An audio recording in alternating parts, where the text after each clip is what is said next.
When the numbers are confusing or just slow despite many efforts to grow, it's normal to not always feel the best about it. How do you keep standing for yourself and your dreams when everything seems futile? Welcome to your virtual identity. This podcast is aimed towards VTubers like you to help you brand build, help with making content, and educating you in what actually matters. I'm your host, Dog, and let's get this started. This episode is very mental, and I would advise you to be able to set these words to paper or to write them down somewhere and to pause as often as you need to. Why did you start creating content? Was it because you wanted to help someone? Was it because your friends said you were funny to hang out with? Did you have this desire to make something that did not exist yet or to make something that sucked less than what was already out there? Creating content is a different path for each of us. When you didn't used to look at numbers before it all turned so complicated that you had to optimize your funnels, nail the first 3 seconds, that you spent 15 re-recording this one line of your script, what lit the flame within to create? If like me you've created content over many years, you've likely had to at least have one post that you made that really made you feel proud. Maybe it popped off and now you struggle living to its height. Maybe you fear being known for this one thing if you cash down on it, or perhaps you were proud of something much more meaningful that just connected with you. If you got that last one, what exactly were the feelings you had in that moment? It would make sense to aim to create as many of these moments that feel amazing to you deep within. The numbers often follow when someone creates something they truly love. This passion is easy to find and to gravitate towards when you've found it. In my case, I've made a 3D render of Zentraya's Rhodonite, her katana, and pushed a bit further than I usually would with memes and reference Metal Gear Rising Revengeance. She ended up seeing the post and shared it on Twitter, and I remember enjoying the replies of the people and the retweets. It made me feel like my art was actually valued by those who saw it. Now, when creating content, which is mostly this podcast and stream content, I still try for this conversation about topics that deeply interest me in the hopes I can actively change the life of someone. Not to diminish my 3D renders, but I wanted to impact people more directly than a simple "whoa" moment that art can procure. I want to be remembered by what I left behind in terms of changes I was able to unlock for people. Now, what about you? What do you want people to remember you for? All of these prior questions made you try to identify your reason for creating, your why. Now, let's dive into the value of numbers because, contrary to some belief, you don't need the biggest of numbers to be successful. Sometimes all you need is your post to reach the right person at the right time. If your content is extremely niche, you know fully well that it will not reach something like MrBeast.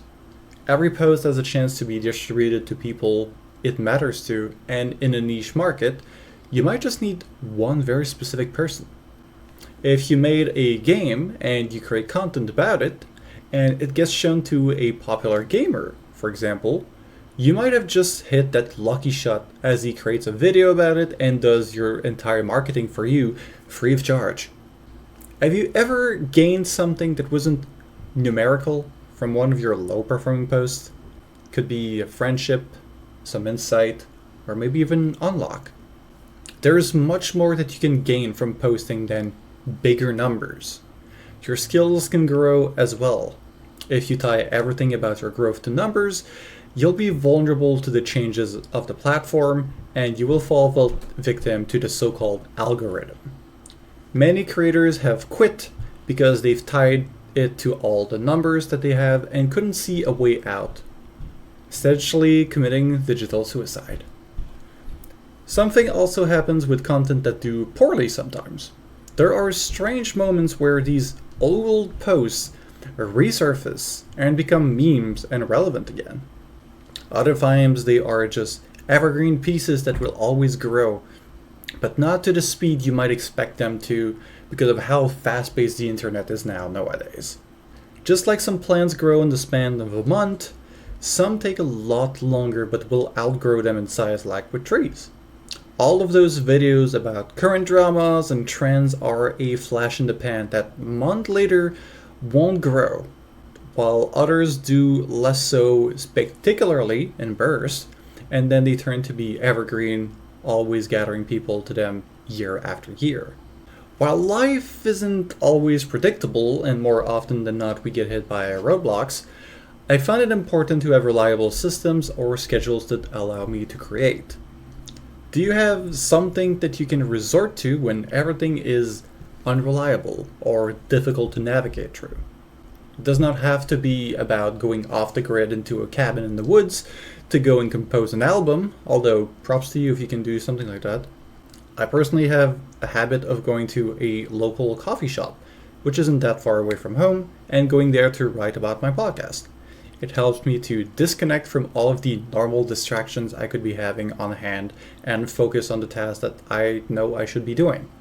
You could be batching work, like if you have multiple scripts written down already, and record all of them on the same day.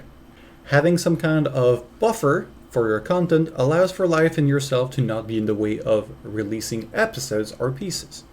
It could happen that you're sometimes even struggling to find what to create about. I do firmly believe that with how much easy to access content we have nowadays, we consume much more than we create. For those who create, I estimate the active time that we spend on consumption versus creation is about 80% consumption and 20% creation. This is what I believe the majority of the normal people do. Those who are successful, especially when they work hard to get where they are, must have flipped this ratio around. Maybe, however, we can turn some of this 80% consumption towards learning and pushing it towards action. Reverse engineering content allows us to get deeper into what works and extract it towards bettering ourselves. This can help you find things to apply to your content to make it better and sometimes reinvent topics you struggle to convey well. As for ideas, a lot of people get super good ideas in the shower, don't they? I'm not going to suggest taking 3 showers a day, but the ideation part comes from the fact that showering isn't a very hard task to do, and it's very well known to our own body, and there isn't much on our mind that is spent on actively just like showering. The same can be found when taking a walk. It's simple enough, and when you already know where you're walking to, your mind wanders off. Another way I've heard to be productive is by the art of journaling. However, I'm not super well versed into this, and I am willing to do an episode on it in the future if there is some demand for it. I might even do an experiment and try to do some journaling myself and see what changes I have over the span of like a month or two. If despite all of this, you find it hard to think about what your content is currently about, it might be time to switch it up a little. Changing format to reignite that novelty can be just what you are missing to keep going. We're all seeking dopamine every now and then, and it's possible that your current content doesn't bring the same joy as it used to. Maybe you can think of how to turn your long form into more bite-sized pieces for shorts, or perhaps you change your format and make a skit about the topic you want to talk about. Perhaps you try to tie in your content more closely to your live streams and make it easily clippable. Once you start thinking about it, the possibilities are actually endless. Maybe you've been looking at numbers for a while now and they have held you with golden handcuffs. You create for that audience because that is what they ask, and you are being rewarded for it. That is your business. Deep inside, however, you know that it doesn't really align with you anymore. If this is your case, you're in the prime seat to know that money sometimes changes people, but it also changes their environment. The reason why you create your content may have changed over time, and you need to make a hard decision to revert that guiding hand of your content towards something that resonates with your why once again.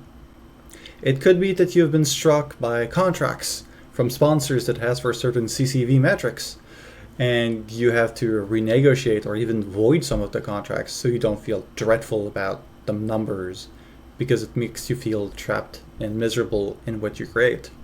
Your creations are a craft, not simply a mean to grow. If all I wanted to do was get big numbers, I'd buy ad space. What I want to grow is my skills at helping other people, not necessarily my views. Those will come as a byproduct of me building goodwill. Find that one thing that keeps you going, even if only one person sees it. And if after all of that, you wonder if you should keep doing content at all, no. Is what I would say if I was talking directly to you, so I could see if you were to fight against this answer. If you listen to all of this podcast and still can't find a reason to want to keep creating, to spread something beautiful in the world that is uniquely you, then maybe you actually should quit. It doesn't become suddenly easier, you just find new problems along the way that are more worthy of your time. If you can't enjoy that process, content creation maybe just isn't made for you, and there's nothing wrong with that. There's no participation trophy. You working 40 hours a week on this won't get you anything just because you're working hard. It doesn't entitle you to anything. But once you make it, nothing must be sweeter than racing for your dreams. Consider if this journey is even worth it, not simply the destination of making it big. This was your host, Dada Dog Dog, and with this, I will see you out there, runners.